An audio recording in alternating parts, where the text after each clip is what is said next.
It's 5:02, so we might start. So again, good morning, good afternoon, good evening, and very warm welcome to our webinar today. So we have this panel on country-led sustainability inclusive evaluations. And we want to reflect on Colombia's capacity development journey and new application of rubrics methodology with the footprint typology.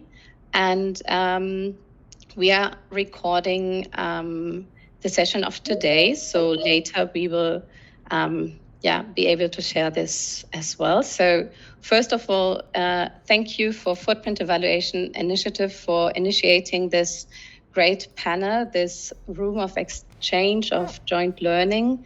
And also, of course, thank you to GEI for organizing the Global Evaluation Week. This is a very valuable space of South-South-North exchange. And I'm very happy to be here. My name is Anna Warnholz.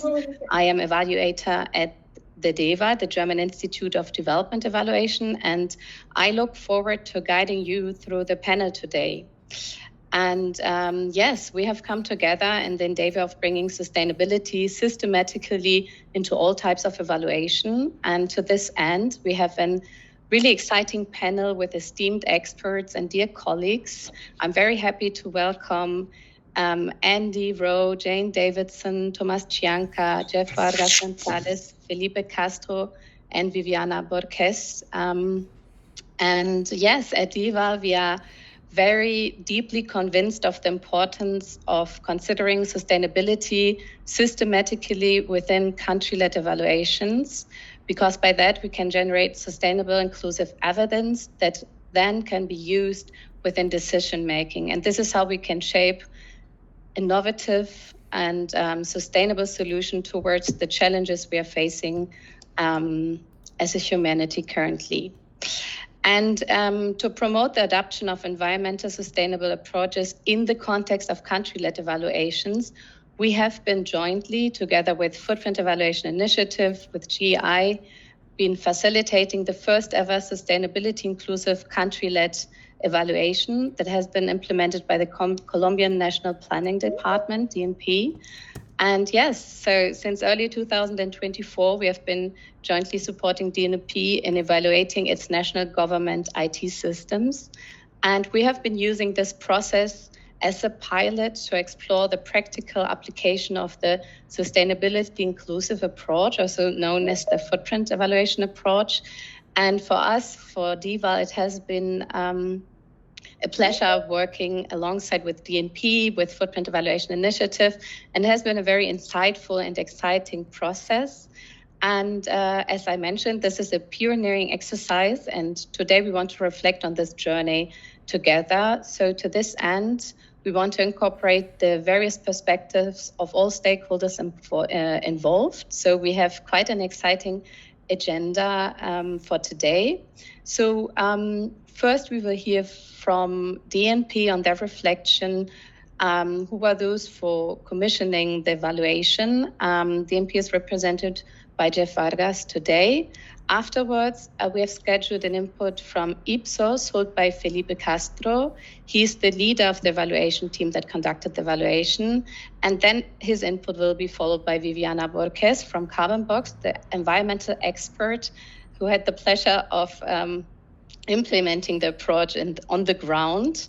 And afterwards, we were listening to Jane Davidson and Thomas Chianca from Footprint Evaluation Initiative, who will be sharing their what they call light bulb moments and a detailed methodological explanation of the application of the approach, very specific tools of the approach. And afterwards, Andy Rowe will be sharing his reflection on the collaborative work among the stakeholders involved and accompanying the DNP in its journey. So we have a lot on the agenda, but we will be finalizing with the Q&A session. So we have separated 30 minutes for that. So please use the chat, post your comments, your questions. I hope you have access to the chat. You can do this in Spanish, English, Portuguese. And yeah, we're very excited to engage in discussions. So, well, having said that, I have the honor to present Jeff Vargas Gonzalez to you. He's an economist with a master's degree in public policy from the Universidad de los Andes. He specializes in the design, development, implementation, monitoring, and evaluation of policy programs and projects in various national and regional government entities. He's currently the evaluation leader of the Public Policy Monitoring and Evaluation Directorate of the National Planning Department in Colombia. And Jeff, you were very quick. You already shared your screen. That's perfect. So the floor is all yours. We're very excited to hear from your side, your perspective. Thank you. Thank you, Anna, for the presentation. Good morning, good afternoon, and good evening, everyone. I have a presentation, a short presentation, but first, many thanks to DEval for the invitation. For us, it's very important to share this work here. Today, I'm going to share Colombian experience applying the footprint approach for the first time in a public policy evaluation. This evaluation focuses on the operation on information system management by national government entities, especially those led by National Planning Department. It was made possible thanks to the support for food evaluation initiative expert and Ipsos expert, Felipe and his team, who provide technical guidance and throw in-person workshops with relevant stakeholders, including technical teams, academia, among others. This support, it's because it's allowed us to understand what is the footprint approach is and how it can implement in different evaluation areas. In our case, these were the planning sector in Colombia. It was a strategic topic, but it must be evaluated under the approach since it will allow us to know what is the ecological footprint to use of the country's information system is, especially those of the DMP, the Planning Department, National Department. It's an important highlight because the application of this approach did not imply additional cost to the evaluation budget. This is very important, and this caused entities not to address new issues. This is particularly important as one of the main limitations of the incorporating new approaches is the limited budget available for conducting evaluators. And the second one is, why apply the footprint approach? Public policy evaluation traditionally measure effectiveness and efficiency, but often neglect environmental and sustainability. In the context, the assessment for sustainability development is an essential that we also ask ourselves. How do we integrate the footprint approach with the needs of the sector in the different areas? And in our case, in Colombia, how do we integrate into the country's information system? With this evaluation, we showed that we can incorporate a sustainability consideration among altering and the scope of the budget of the evaluation. In fact, doing so increased the relevance and in quality and the funding. Next is the methodology and support. In the methodology and support, our evaluation process, we support by food evaluation expert, Ipsos, and Felipe and the team, the Felipe expert, who helped us to apply the footprint methodology. I need to emphasize this. This methodology requires experts to guide the analysis. This is the main of the topic here, determining how to measure the approach. In addition, we held 2 in-person workshops in Colombia with the evaluation teams, DMP officials, and other government stakeholders to co-create insights and validate the findings. We released an existing data, including institutional sustainability report and operation indicators such as electricity and water consumption. This variable were the key. Viviana talk about in the next theme more, but identify the approach. We also conduct a survey and national institution to have information system in operation. And this allows us to integrate environmental criteria into the evaluation of policy performance in a practical and cost-effective way. We have a key learning from evaluation. First, apply the footprint approach did not require additional funding. We are able to do within our existing budget. Second one, the approach add value to the evaluation, but including environmental perspective, make it the conclusion more comprehensive. Third, the workshop and expert support help increase awareness and technical skill among our team. It's very important, this part. We have a robust team, but this workshop help us to support them. And finally, we found the relevant environmental that exists, but it often is scared across different sources and not well integrated. We faced several key challenges during the process. One of them was a lack of detailed environmental data. Most indicators are aggregate and have no way clearly identify the footprint. Another challenge was the limited visibility of internal sustainability practice within institution. Many support are undocumented or poorly communicate. We also had difficult identifying who within the institution were responsible for environmental data, and which create delay and uncertainty. In this part, it's very important who we address these challenges. The challenges to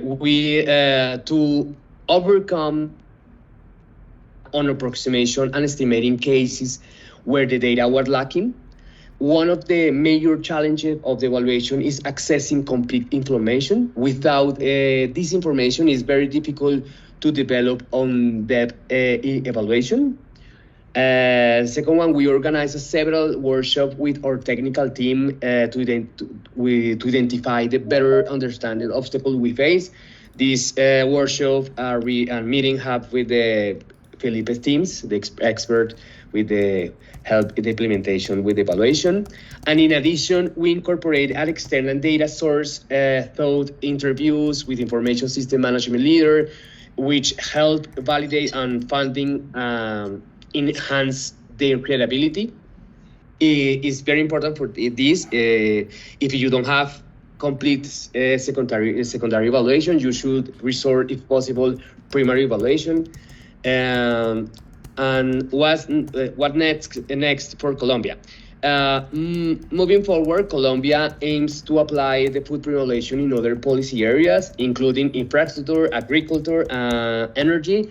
In fact, this year we already implemented an evaluation in agriculture sector, the footprint approach. We also plan to institutionalize the approach by integrating into our national monitoring and evaluation system, Synergia. This material it is a platform. We are focused on the knowledge management, and we are publish our evaluation. Actually, for everyone, we'll see the result, the evaluation at the end of June in the platform in Synergia. In addition, we intend to expand our training program and continue collaborating with the international partners such as DEval, such as the Footprint Evaluation Initiative, to further strengthen and practice the methodology. I don't have a lot of time, but final reflection. This is experience demonstrate the environmental footprint evaluation are not only possible, but also value and scalable.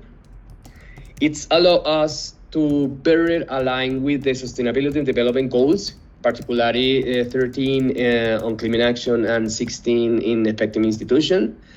Colombia's evaluation using the footprint approach offer a replicable model for other countries seeking the improved public policy assessment from sustainability perspective. And I think when I hope to our experience inspire others to take the first step because evaluation better move government better. And this is the opportunity to show what the Felipe and Viviana presentation is the important for this include this approach in the evaluation system. Thank you for your attention. Okay, thank you, Jeff. That was so interesting, and thanks for sharing your journey and understanding and applying the footprint approach on ground. And it's really exciting to hear that you're already implementing a second exercise of footprint. So thank you so much. And yes, so we will go on to Felipe Castro. We're very excited to hear about your input as well. So he is the Director of Public Affairs at Ipsos Colombia. Felipe is an economist from Pontificia Universidad Javeriana and has a Master in Public Management and Governance from the London School of Economics and Political Science. He has held several key leadership positions in the national government, academia, political movements, and the private sector. So, Felipe, we are very eager to hear from your side. The floor is all yours. And yes. Thank you, Anna, for the introduction. It's great to be here, and hopefully we can discuss how this evaluation approach that it's new in Colombia could help also our colleagues that are connected today to perform these types of evaluation. First, let me introduce a bit Ipsos. Maybe you're not aware of what Ipsos is about. We are a multinational market research and also a consulting firm. We provide information, data, insights to help our clients to make better decisions. We are not only present in Colombia, but also across the globe in 90 countries. And we have an area, a service line, we call it here, that it's focused on public affairs, on helping government institutions such as DMP in Colombia to understand how public policy is implemented and how public policy is impacting beneficiaries and are meeting the goals that are supposed to get through different policy interventions. In Colombia, we are focused on carrying out and developing public policy evaluations. We are used to assess different types of policies. And as you may be aware, evaluation requires a multidisciplinary teams. These are evaluations that include quantitative and also qualitative approach. So usually the teams that we gather up to carry out these types of evaluations include policy specialists, statisticians, economists, social research, among others. So for each evaluation that we need to carry out, it's very, very important to find the correct partners, the correct consultants, so that we can really understand what we are evaluating and we can meet the goals or the objectives of the evaluation. In this case, as Jeff mentioned before, we were conducting an evaluation of the IT systems for the national government in Colombia.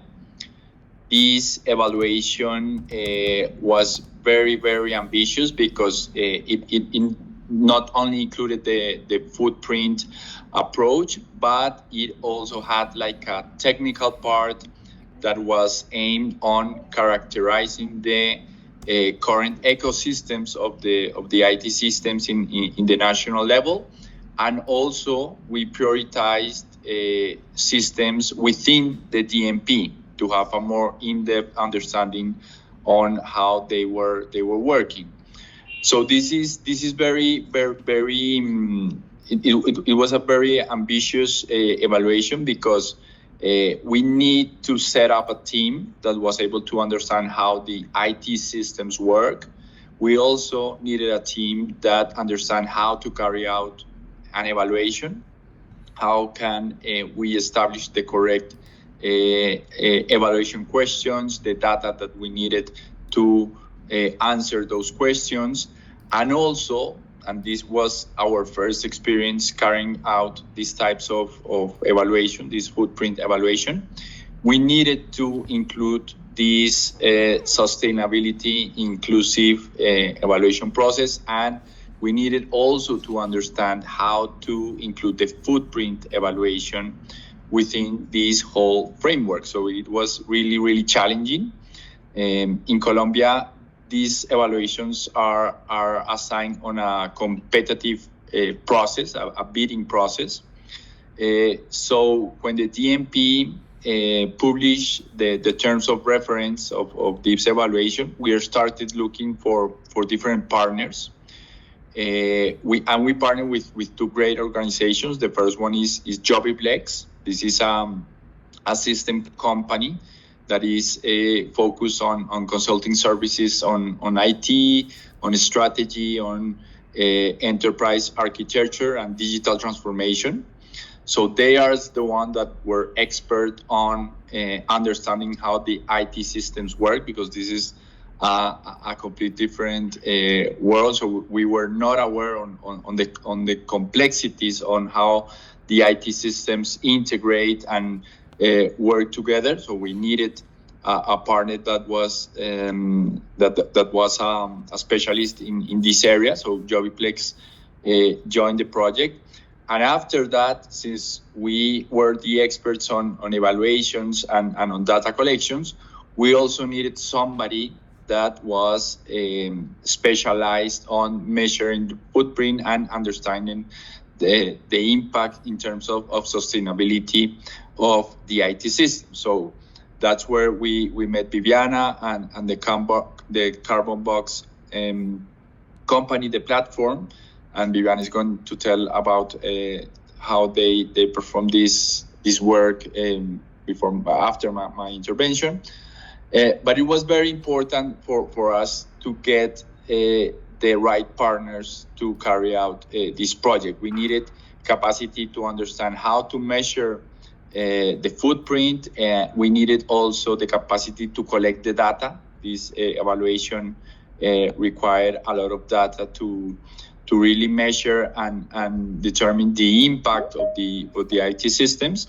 And we also need systems engineers that understood how IT systems work and how we can also improve the work of the systems, not only regarding the sustainability approach, but also the functionality and the efficiency and the communications across the different IT systems. So fortunately, we were assigned this contract like 8-9 months ago.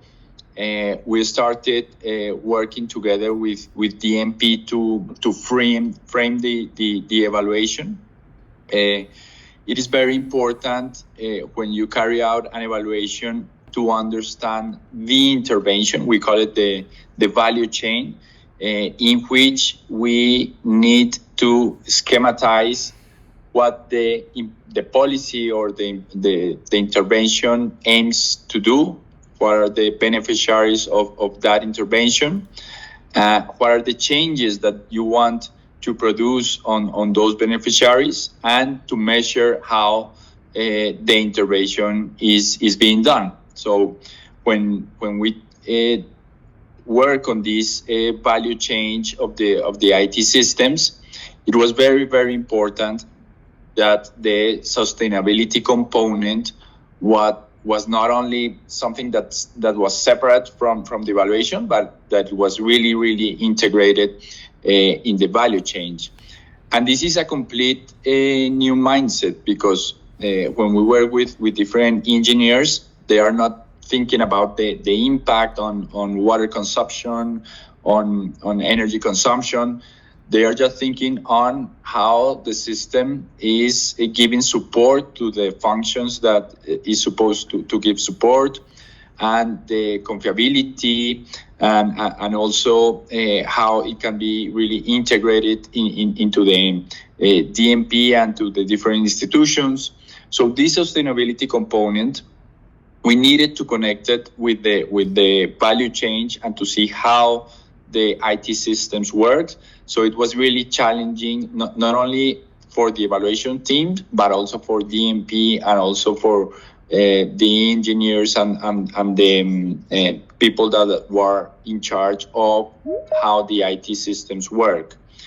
So I think this is a key element, because for these evaluations to work out, it's very, very important that the people that are in charge of the programs, or in this case on the IT systems that were evaluated, they need to understand what sustainability is about, and they also need to understand that the policies and interventions are not only aiming to achieve those social objectives, but also they need to understand how this can cause different implications for the sustainability issue, and also how to measure them, because most of the time we are not aware of the impacts that the different interventions have.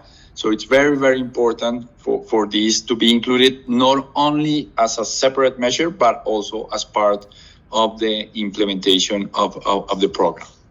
And the other challenge in this evaluation on framing the evaluation, Jeff also mentioned it, was getting the right data, defining the indicators, and trying to identify how are we supposed to collect that data. And this is very important, because most of the time the data that is produced by the different systems not necessarily has this evaluation approach. So in our case, we had to carry out more than 100 interviews with different managers of IT systems. And also we did an online survey that collected more than 1,500 interviews to try to measure not only how the IT systems were working, but also we included a specific a component or a specific model of questions regarding these footprint measures. So it was very important to work together with Viviana's team to get the right questions, pilot those questions, and see if the person that were going to answer the interviews knew the answers and had the data available, so that we'd collect this data to have these measures. And additionally, we also need to consult different sources of secondary data to integrate what people were reporting, and also to include all the information regarding how the systems works, and also to have these measures. So just to wrap up, it was very challenging, but it was also very exciting. We were fortunate to have these good partners, Joeyplex and Carbon Box, and also as well DMP was really, really supportive with us to help us collect the data, to help us tell the different entities across government the importance of these evaluations. So I think all of these elements add up to perform this evaluation. We were able to carry out or to implement the methodology. We were able also to collect the right data and to have some exciting results that are an example of a new approach of evaluation in Colombia. We've been doing these types of evaluations for more than 15 years, but this is the first time we included a footprint evaluation. So for Ipsos, it was really, really exciting to be part of this project. And we also thank all of the colleagues that are in this panel, because the inputs that we received through this workshop that we had, and also the support of the DMP was very, very important to meet the results that we wanted with this evaluation. So I'll leave it there, and maybe in the Q&A session I could answer any doubts or complement some of the things I just mentioned. Thank you, Anna. Thanks, Felipe. Very insightful hearing to your lessons learned and to see how you overcome the challenges you faced. So I think it's very inspiring seeing that this is possible and that you managed that. So thank you so much. And I'm sure we will come back on some points in the Q&A. So maybe just a small technical note. Apparently, maybe some of you have problems entering in the chat. So please take notes of your questions and comments. And afterwards, we will, you might turn on your microphone and camera, and we will share them in the Q&A session directly. So make sure you write them down, and we will come back to them later. So, Viviana, your name already appeared a lot. So she is the co-founder of Carbon Box and has supported Latin American governments in shaping climate policy and tracking emissions. As a co-founder of Carbon Box, she designs user-friendly tools that help organizations calculate carbon footprints and drive low-carbon sustainable action. Viviana, we're very eager to hear from your side. So go ahead, please. Thank you, Anna, and thank you for the invitation and the event organizations. Well, as a context, I'm working with Carbon Box. Carbon Box is a software that calculates the carbon footprints for companies, projects, products, and events. We have done this kind of measures of impact for many, many years. So for us, it's a challenge. Of course, all of the participants have already mentioned that it was a really challenge to carry out actually the first evaluation of this type in Colombia. In Colombia, we are starting to implement sustainability in many areas that are not very common. For example, IT systems. Normally, environmental impacts are focused or are very seen in, for example, agriculture, energy, and industrial sector. But IT system is very weird in Colombia, and actually we found that is very specific actually in the world. It's not easy to get, for example, reference of this kind of impact evaluations or actually environmental impact of IT systems. And of course, it depends of the magnitude, and it depends of how big and what is the stakeholder of the company that is carry out this kind of system. So I bring 4 points for this panel. The first is how we decide what to measure. So in IT system, we have how it's not very common to carry out this kind of environmental evaluations. We had like many types of impacts that we can associate with environmental systems, like greenhouse gases emissions, water use, electronic waste management. Also, we can think in, for example, many types of environmental impacts, and we decide the dimensions of this in terms of significance in the digital industries, and how we can align this with a life cycle assessment methodology. Because at the beginning, and because our background, we encourage to always follow the standardization, international standardization, and one of the of these methodologies is the life cycle assessment. Even though the life cycle assessment is one of the most difficult methodologies to apply, because we have to take account, since the hardware, for example, is made, all the production, then the use of this hardware, then the operations of the people that is working to operate the system, and the final use of this system, all the information that gives that system.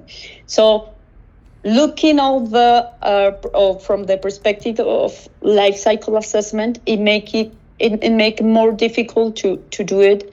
But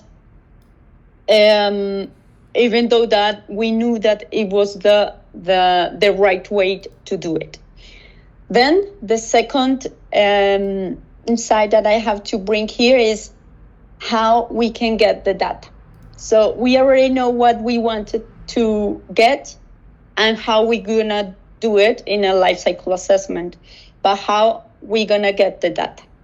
And from this, we had to adjust our common way to do it. That is, of course, asking to the IT systems, like the specific amount, for example, of energy that is used during a year from a specific IT system. And we conduct an interviews with some people from the DMP, actually, and they already know that it was difficult to have this information disaggregated. Normally in Colombia, the institutions that had IT systems immersed in their institutions, they make like environmental plan for the institution as a building, as an institution in a whole way. But no, they don't have disaggregated this kind of information and this very specific information in the detail of the operations of these organizations. So we have to adapt this quantitative information to a qualitative information through the tool of surveys that Felipe told us, and we have to adjust as well our questions to make it simple for the people. So we want to know in the same areas, greenhouse gases, emissions, water use, and circularity, different questions, very simple to understand and very simple to answer all the people that are gonna be interviewed in the project. In this way, we make the first adjustment of the methodology, that is change the quantitative to a qualitative evaluation or qualitative input data that make us to quantify or qualify the different levels of sustainability. And this follow us to the third point, and is how the rubrics help us. So we already had the qualitative information for 110 IT systems, and we have to change a little bit the rubrics and change also the categorization. So in the methodology of the footprint, ecological footprint institutions, we have four or five categories, and from the answers of the systems, we already know that we couldn't have the first of the top, the most environmental categories as a restoration, or not get an impact like the net zero impact. and that was impossible for our evaluation. So we focus on the next 3 that was above them, and then we did a division between them to express better and to give a better results of the impact evaluation, and that's how the rubric helped us.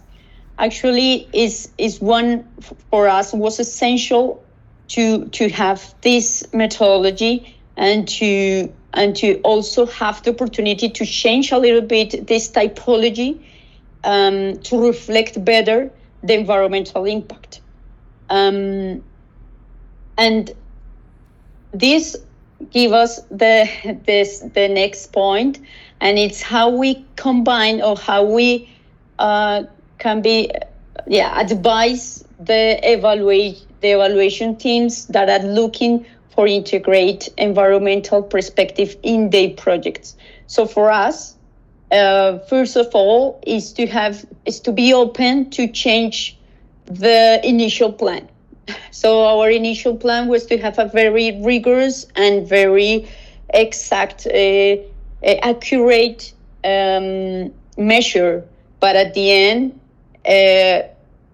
we have to adjust and adapt to the big project that is the other part that the project make. That was the information of the IT systems per se. So don't wait for the perfect data. That's one of our teachings.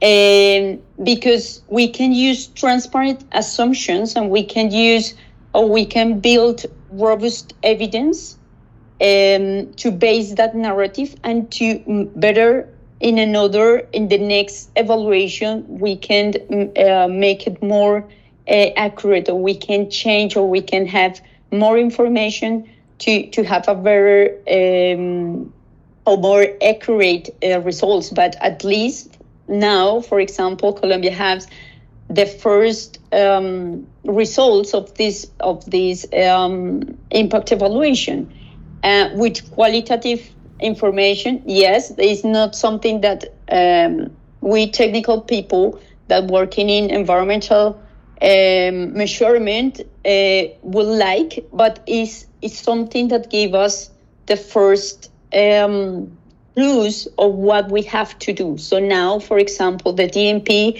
knows what are the not only the system, but also the institutions that has an opportunity to improve, or that has an opportunity to get a little bit more to have another level of sustainability more higher than now. So this is my considerations. The last thing, Anna, it's very important to engage environmental experts from the design phase. So, for example, it's something that Felipe said, that it's very important to have someone that really understands what they gonna do and what are the implications and what are the how we can play with the data, how we can make different roads to get to something significant that is not perfect, but is the first step of a big plan or of a big change. For example, in this case, in the environmental impact of the institutions and IT systems. Thank you, Viviana. Thank you. That was it, right? Did I interpret? Yeah. Okay. So, it was very exciting to hear from the ground how you approached the task of applying the theoretical concepts in practice. And just to recognize this, it's the first exercise of this kind, not just in Colombia, but globally. So it's very impressive how you approached this. So I'm also recognizing this. Okay, so having heard the experience from those implementing their approach in the field, I'm now very excited to hear from the author of the approach from the Footprint Evaluation Initiative about your learnings. And yes, so I'm happy to present Jane Davidson to you. She's the co-founder from Footprint Evaluation Initiative, and she is best known for developing evaluation rubrics methodology, for which she received AEA's Paul Lazarsfield's Evaluation Theory Award in 2019. As a founder of Footprint Evaluation, she develops practical tools and approaches and supports decision makers to consider both sustainability and equity in all of their investments and systems. And she is here with Thomas.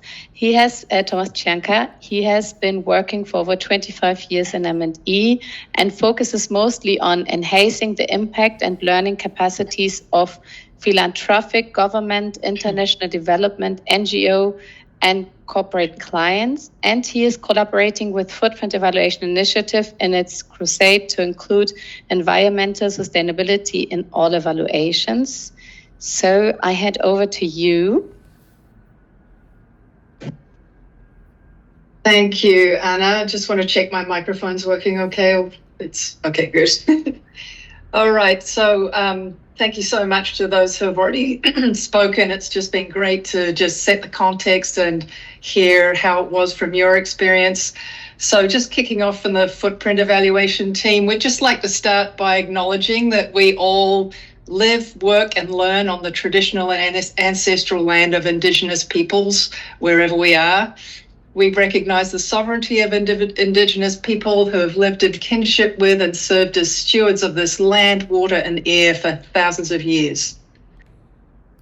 So I wanted to just kick off by explaining a little bit about the Footprint Evaluation Initiative for those of you who may not be familiar. So Footprint Evaluation was established in 2019 by Andy Rowe, Patricia Rogers, Dugan Fraser, and myself. Early on, we worked with a distinguished group of thought partners to figure out the right focus, as well as close collaborators Kay Stevens and Alice McFarlane. More recently, Thomas Cianca has joined the core team, and he, Andy, and me and I are leading the movement right now. So, of course, alongside our great collaborators, including DEval and various other folks. So over the past 5 years, we've been working, we have to say, mostly pro bono, because we just love this stuff so much and want to do good things for the planet, in four main areas. So one is around sharing free tools, materials, and resources to help evaluators and organizations consider sustainability in all of their evaluations and decision-making. Secondly, we've been doing, which is what this project is about, working directly with these front-runner organizational partners to help them infuse sustainability into evaluation and decision-making right across their portfolios. So we want to acknowledge these front-runners who have been very keen users of this. We've also been sharing the knowledge with folks like yourselves who are interested to learn, mostly through conferences and webinars, including Global Evaluation Week, of course, which is a great platform. And we've also been grabbing opportunities to support collaborators around us to pass this knowledge on to others so that we can spread the word faster and help many more evaluators and organizations get up to speed on this. So we'll come back to this a little bit later and talk about our plans for the future. But first, I guess let's kick off with, like, why are we doing this and what's the point? So if you think about our history with equity, for example, which would you say have done the most harm to marginalized groups? Programs that have equity objectives or programs that had no equity objectives? The ones with no equity objectives, right? So you won't be surprised to know that by far the worst damage to natural systems comes as a side impact of policies, programs, industries, and other human activity other than environment-focused efforts. When evaluation fails to draw attention to that harm, we're actually helping to perpetuate it. Think about all those policies and programs that were never evaluated for equity and continue to harm Indigenous peoples, other people of colour, women and girls, LGBTQIA+ folks, people with disabilities, and many other marginalised groups. So that's why it's now routine to consider equity in all evaluations, and that's why the same thing needs to happen for considering the environment. Let me put this another way. When we routinely ignore an important domain of outcomes, i.e. natural system effects, we're actually misevaluating policies and programs. So in that sense, evaluation often contributes to worsening environmental systems by keeping decision makers in the dark about natural system impacts. So we need to fix that. Let's talk about how we do it. Footprint, as I mentioned, has an extensive collection of ideas and resources, so we're going to highlight 3 of them today. Our first tip is to prioritize influencing how decision makers think. Let me explain what I mean about that. Most evaluations tend to focus on instrumental use, which is about making improvements to the current policy or initiative. But when we think about the long game here, what's more important is that decision makers experience light bulb moments that they can never unsee. So that means that even if it's not possible to change whatever's being evaluated right now, they can still take these insights into future policy making and initiative design, and that'll have a greater impact long term. So let me give you an example from this Colombian government IT system evaluation. In looking at the life cycle assessments that Viviana was talking about, the analysis that they did showed that 80% of the greenhouse gas emissions are connected to the supply chains rather than the current use. So doing smart procurement to try and find more sustainably manufactured and designed systems can not only reduce the greenhouse gas emissions, but it can also help reduce e-waste, because you can also buy IT systems that are better able to be recycled, repurposed, and disposed of in an environmentally sensible way. Now, what's the best way to create those light bulb moments? One thing to think about here is that actually less is more. So if we try and include every single environmental issue that we can think of, stakeholders' eyes are going to glaze over and they're going to tune out. But if we pick 2 or 3 important environmental issues and explain them well, we can influence decision makers' thinking rather than overwhelming them. So here are 5 ways to figure out what to focus on. And I'm going to give for each one of those an example from Colombia's evaluation of government IT systems. So the first was pick issues that are currently high on the radar. For example, government, sector, or organizational priorities. Because if these are high on the radar already, your audience is more likely to pay attention to them. Secondly, identify issues that are relevant not just for the initiative or the system being evaluated, but much more widely, because that means that many more people will be able to use the insights that you come up with. Third thing, focus on the most important environmental impacts. They'll either be the largest effects or the impacts on critical or threatened parts of the ecosystem. Look for potential light bulb moments that decision makers will remember and use, like the example I gave before, the realization that procurement is a hugely powerful way of reducing environmental impact. And finally, look for issues at the nexus that where human systems and natural systems affect each other so much, because that's where the right decisions can actually benefit both human systems and natural systems. So in this case, improve the functional efficiency as well as the environmental efficiency. So that makes it easier also to get buy-in by showing people a win-win about things that they care about in both areas. So I'm going to hand over to Thomas, and he's going to talk a bit about how we get clear on these conclusions. Thank you, Jane, and all the colleagues who preceded me. It's a pleasure to be here with you today. So, as evaluators, one of the key responsibilities that we have is to ensure that the conclusions we reach at the end of an evaluation are crystal clear, so that decision makers can fully understand the severity of any impacts that they are causing on natural systems. And how do we do that?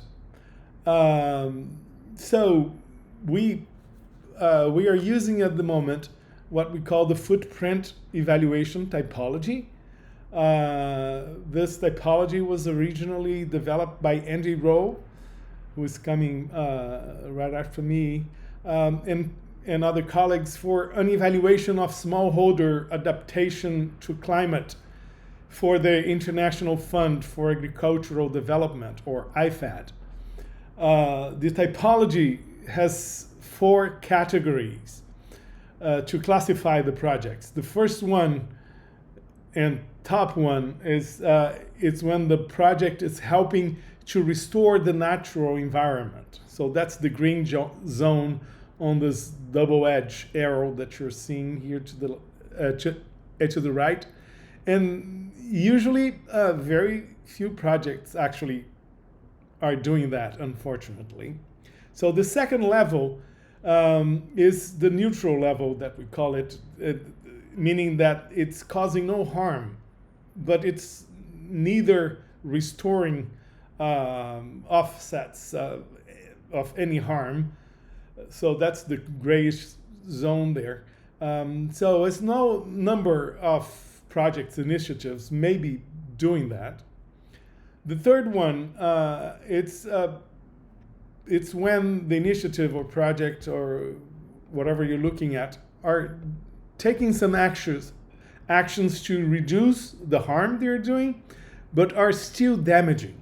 So that's the orange zone, and most projects are in this category. Or in the worst case scenario, it's ignoring completely the natural systems and are causing serious damage to it. So unfortunately, some projects and initiatives are still on that category.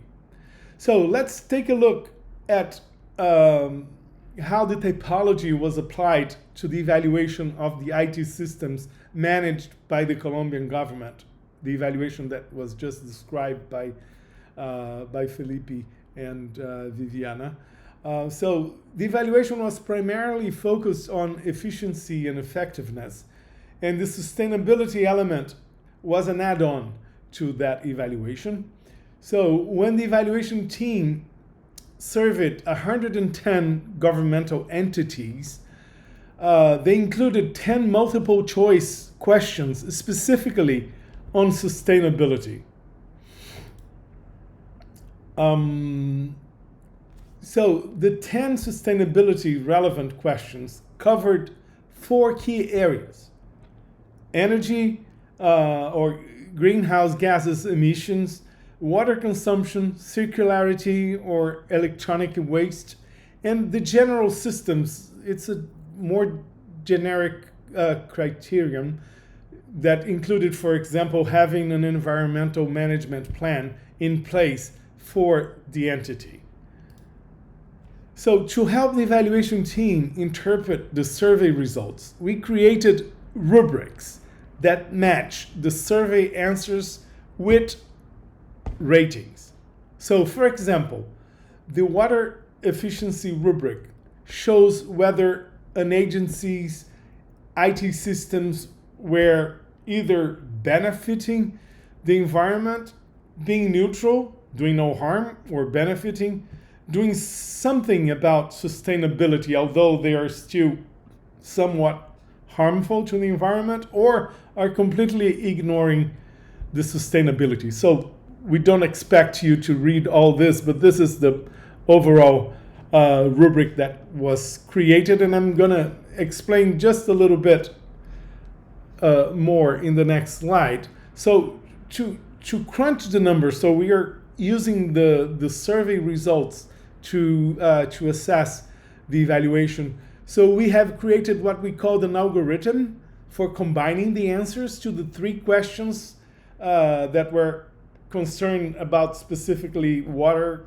consumption into a specific rating. So, for instance, if an entity answered yes to all three questions related to this topic, meaning that they have an ongoing water conservation and efficient program use, and the IT team has participated in campaigns of water conservation and efficient use, and third, they have calculated the water footprint of the building where the IT systems are located, then the entity is considered to have strong sustainable practices, meaning that it's doing what it can, but it may still be causing some environmental harm. Since the 10 multiple choice questions didn't ask about restorative actions, we could not assess whether any entity was being restorative or causing no net harm. But we've included these levels in the rubric to signal to decision makers that without restorative practices, achieving no net harm simply isn't possible. And that's because IT systems by nature are inherently harmful to the environment, given that the emissions, water use, and relatively low recyclability involved in manufacturing, transportation, operations, and disposal of IT equipments and peripherals. For instance, to do zero environmental harm on energy, greenhouse gases emissions, the entire power source to feed the IT systems would need to be from renewable energy, which is not possible given the energy sources that currently feed the Colombian power grid. Similarly, while some hardware can be recycled, it's not possible to achieve zero electronic waste through repurposing or recycling. So that's an example where an evaluation can still provide useful insights even on issues that weren't specifically included in data collection. So here is a representation of the results that applying the rubrics to the typology provided to these evaluations. So the typology analysis showed that the vast majority of the agencies were using at least some sustainable practices, while only a few seem to be ignoring sustainability altogether. We also found that 3 entities were rated as using strong sustainable practices on all 4 rubrics that we developed. And that highlights an opportunity to share their best practices with others, of course. Finally, since the beginning, the Colombian government wanted an important part of this collaboration to help develop their capacity on sustainability inclusive evaluation.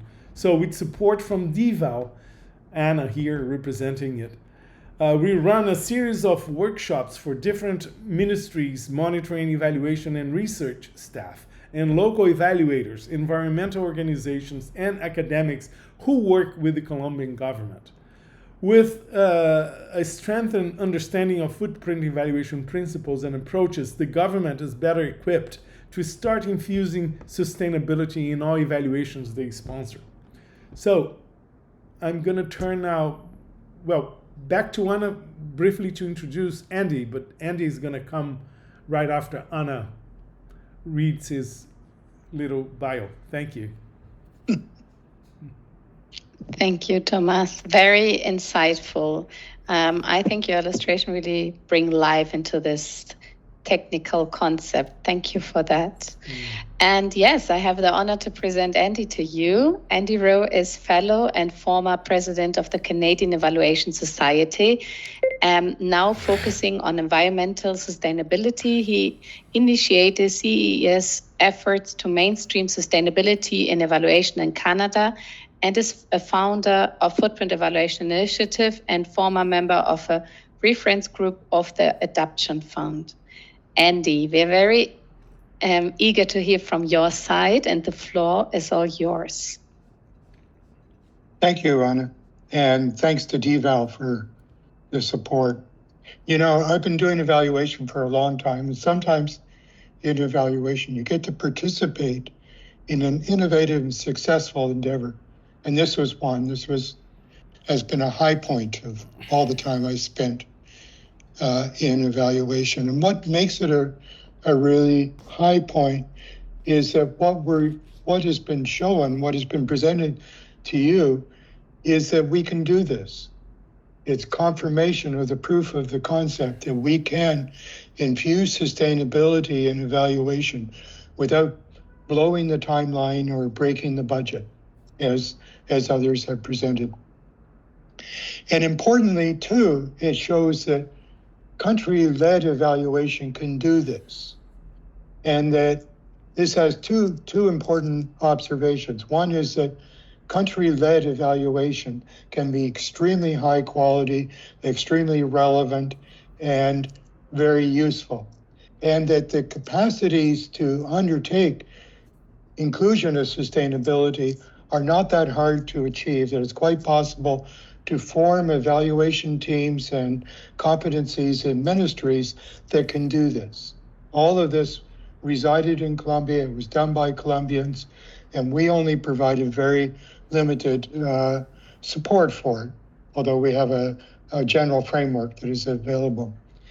One of the things we contributed to ensuring the feasibility is this, as we calmed the fears of DNP, of the consultants, that there would be this huge primary data collection required for this.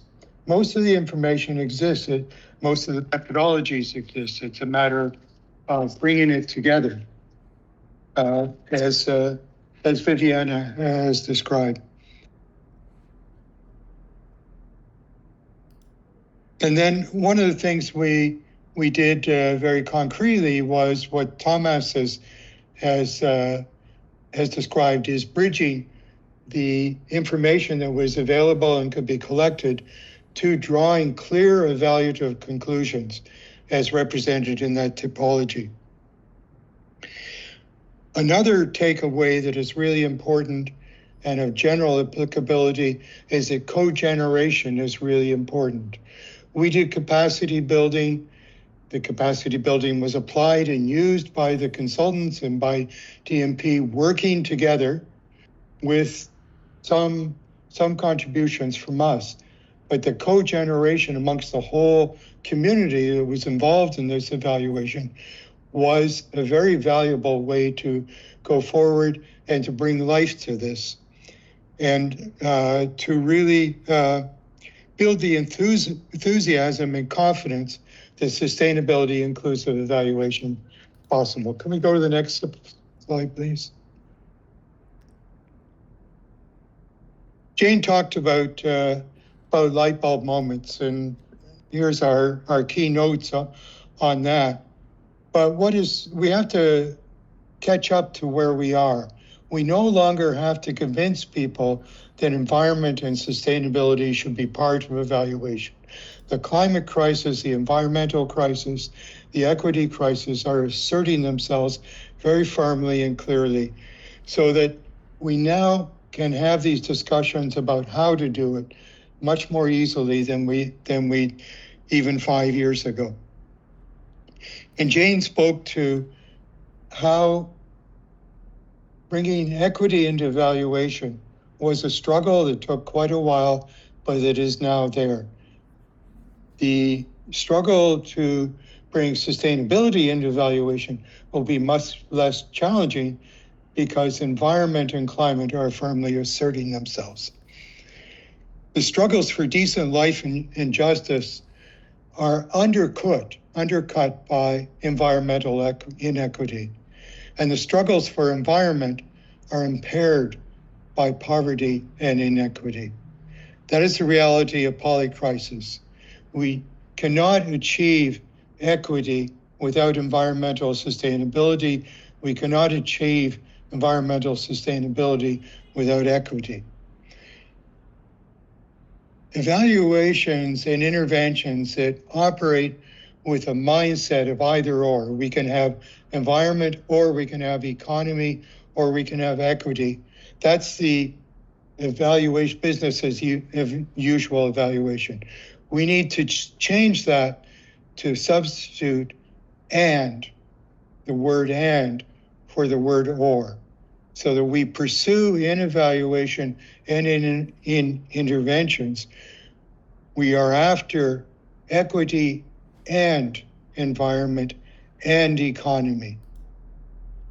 We need to pursue these win-win solutions that Jane spoke of. And if we replace or with and, as in equity and environment, we recognize that the evaluand, in whatever it is, whether or not it has explicit environmental outcomes or not, all interventions are operating in the zone of coupled human and natural systems. And we need the mindset using and or evaluation to play a positive role in resolving polycrisis, so that evaluation is no longer providing incorrect assessments that contribute to the deepening of polycrisis, but actually contribute to the resolution and the advancement and the diminution of polycrisis. Can I have my third slide, please? Simple reality check. Imagine your evaluation practice in 5 to 10 years. And really 5 years, that takes us to the period when critical environmental systems are forecast to reach levels of impairment from which reversal is not possible. This is enshrined in the Sustainable Development Goals with the 2030 agenda. They're enshrined in the Paris Accord with 2030 as the threshold when we have to achieve important environmental outcomes. So the sustainability inclusive task is urgent. And in Colombia, Ipsos, Carbon Box, and DEval should be commended for their leadership in actually showing that this is within reach, that is technically feasible, and is entirely relevant and possible to achieve such high quality evaluations as they achieved in Colombia. And we should be optimistic. Not only do we have Colombia leading the way, but we have things like an IFAD thematic evaluation of smallholder climate adaptation. 30% of the countries we included in this evaluation were already achieving do no harm levels, which is remarkable because they're talking about agriculture, which, like IT, is inherently harmful to the environment. We have the work that we're doing in footprint evaluation, a blue marble evaluation of the Department of Monitoring evaluation of South Africa, and very importantly, the work of the Colombian government and the consultants is showing us that sustainability inclusive evaluation is already technically and operationally feasible and can be undertaken without blowing the budgets or timelines, can be achieved within existing timelines and budgets. And importantly, it's showing that country-led evaluation is proving to be a rich venue for sustainability inclusive evaluation and for developing the capacities and practices that we need to contribute to pushing polycrisis back, to ensuring that we always address equity and sustainability in ways that turn on light bulb moments for decision makers. So I want to close my small bit on this. Footprint really welcomes opportunities to assist partner organizations who want to make evaluation a resource for addressing polycrisis. So if you're interested in this, or if you want to engage with us in doing this, please do not hesitate to join us. The time to gear up for this is now. The time for doing it is now. We need to recognize the urgency of the 5-year window we have remaining for addressing this. So thank you. Thank you, Andy, for this appealing words and this call for action. We have like a little bit more than 10 minutes left for questions. I hope you took a lot of notes and comments, and we want to invite you to share those with us. Maybe we can, I see the PowerPoint still, maybe we can unshare this screen. So if someone would like to even open the mic or video, you're very much welcomed. And maybe in the meantime, while you are writing down your question, I have one linking to Andy's last input. And I would like to ask, how would you advise another evaluation agency that would like to embark on a similar journey? What would you like to give them on a way? Maybe this is a question for Footprint Evaluation Initiative, if you would like to start, and if others want to join, of course, or complement. But yes, I don't know, maybe Jane or... Yes, Jane. How did I end up in the hot seat? I actually think that, this project that we've been working on with the good people from Colombia has been, it's been a model that we've used in a couple of other circumstances, and it seems to work quite well. To just dip your toe in the water to try and just see how feasible is this and what would it take. Usually it starts with just maybe some introductory little seminars to get a few people up to speed on what is this all about and to get people's heads into it. And then we feel like one of the best ways to learn is to learn by doing and to involve a lot of people as much as possible. And so just pick a great project and get some support to just try this out. We'd actually recommend doing, you can try out one project, but when you're getting serious about it, we recommend doing maybe 2 or 3 projects so that are quite different from each other, that can show the different ways in which this can work, because then I think that helps people visualize what it can look and feel like, and it also proves that it's feasible for different kinds of projects. I think the thing that we've, learned from all this, and I'm sure we knew that before, but it doesn't matter where you go, that there are people who have the right mix of expertise. It's kind of easy for us who are working in evaluation. We're kind of surrounded by human systems folks. So we know all those people and we think, oh, how are we going to ever find it? But whatever expertise you're looking for in this world, if you just knuckle down and go look for it, you can find it. There are people out there who are very good at where they have this expertise. And, as with the folks that we've worked with here, have that boundary spanning ability. So, Felipe was talking about, having IT expertise plus the environmental expertise and being able to bring that together. It's always so once you kind of enable that network to be able to do it, I think it makes it feel really doable. I think once you've done some sample projects, then the next thing to do is to think, okay, how well are all of our evaluation systems set up to be conducive for this kind of work? Sometimes there are systemic or structural barriers in the way that we commission evaluations or scope them or do them, or what kinds of expertise we are usually hiring in our consultant pool. So there are some things to do to change the system there. One thing Colombia did very well that I thought was super insightful was to include the capacity development opportunities, to invite the consulting pool that they already use to come and join them and learn some more about this. I mean, you can't commission evaluation if you don't have people who know what you want and can then come and bring those skills to the mix. So I think this was a really good example. So hopefully others will be inspired to jump in as well. Thank you, Jane. Also inviting our audience, if you have a question, please take up your hand and we will enable your microphone so you can share your question with us. I though have another question for Jeff, because as you mentioned, Jane, just getting started. I would like to know what could be different criteria that can be considered when choosing an evaluation to integrate sustainability. What were the things that made you choose the evaluation to try out the footprint evaluation within that one particular? So if you have some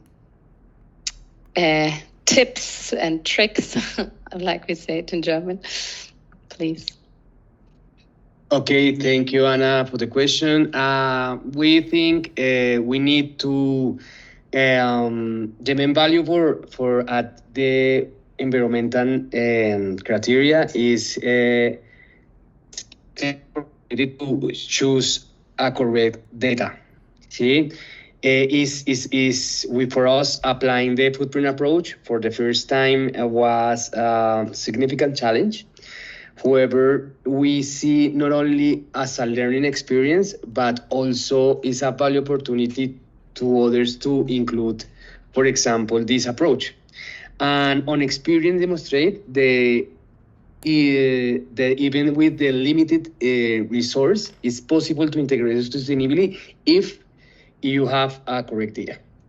First of all, you start to prioritize this collaboration with the institutions, with the data, and try to use, for example, in case where you complete the data is not available, you use approximately an estimate. You can use interviews, you use qualitative and quantitative methodologies. We also conduct interviews with a technical lead and institutions. Or another tip you use, for example, select a correct indicators. It's difficult, and maybe Viviana and Felipe try to explain more than me, but I think you need to provide the correct information data. And I think for National Planning Department, it was a really challenge this, but I think if this opportunity to this result of this evaluation, take the opportunity to integrate a different development on this evaluation. Start with available data, engaging with the technical expert is very important to use or collaborate with the technical, Felipe say that, but it's very important to select a good expert to tell us which is the approach, the footprint approach, and try to also let advance and perfect data to approximate and stakeholder validation. Finally, the focus on building internal capacity to scale the approach in the future evaluation. I think this is the final my final intervention is you need to focus to internal capacity for in your team and select a proper expert to know what is the principal question and who is the answer to this question. Thank you, Jeff. I see your hand, Viviana. You want to compliment? Yes, I want to compliment something, and is that this for us could be like a emergent solution. I mean, we didn't realize that until we have in that problem of data that it was enough. So we just find a solution. And I think this is the message for me in this case. Like, as I said before, don't wait until the data is perfect. Sometimes you just have to find a way, even though it's not the thing that you wanted to have, but it's the first step. And even though the uncertainty of the calculations, for example, could increase, but in another evaluation, it's going to be better. So it's just a start, as Jane said, like find projects, find something or a pilot to implement the methodology. And I think that when you are there, knowing all the context and knowing what is the data you need, you will have the way to solve it. Thank you, Viviana. We are almost at an end, so I will maybe. Sorry, and a few words. And maybe the first step for me is challenge yourself and take that initiative and start. Mm-hmm. It's the first step to tune into the first tip is challenge yourself and start. Yes, that's true. So yeah, I will hand over to Andy. You might very briefly in 1 minute make some final words, but I also want to give Felipe from Ipsos afterwards the chance in 1 minute to make some last words as well. But first, Andy, you have the challenge. Very quickly. Yes.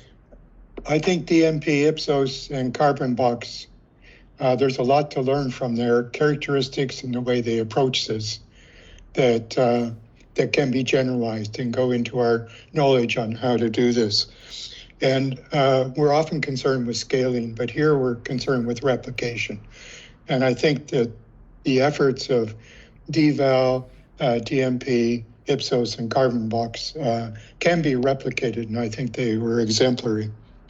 One of the people has spoken about information, and there's just one point of the function of boundary spanners, how one thing that these external people like footprint evaluation can provide. Viviana was concerned about a counterfactual to carbon consumption. So all we did was connect her to a global expert on energy consumption who confirmed what she had suspected was there is no counterfactual that really applies to Colombia. So what they have lays the footprint, lays the foundation for future evaluations of sustainability, environmental sustainability of IT systems. And that's as good as we can do at this stage. And I want to congratulate and thank everyone who was involved in it. Thank you, Andy. So, Felipe, if you have a last advice you want to share within 1 minute, you're very much welcome as well to. Thank you, Anna.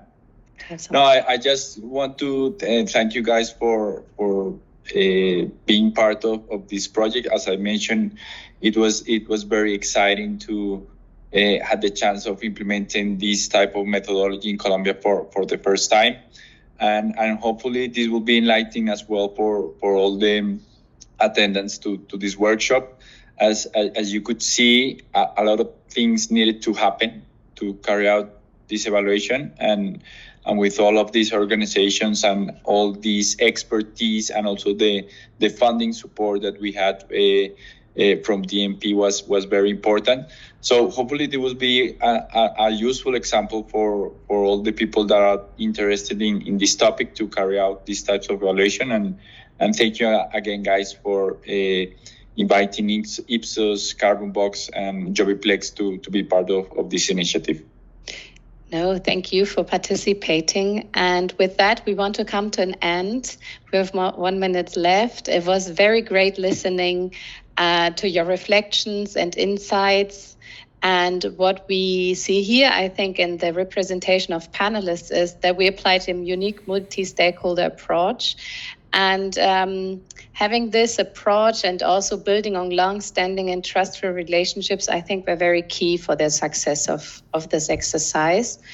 And I think what became very clear today is that incorporating sustainability into any type of evaluation, even an evaluation on IT system, is not only feasible, but can be done in an efficient way.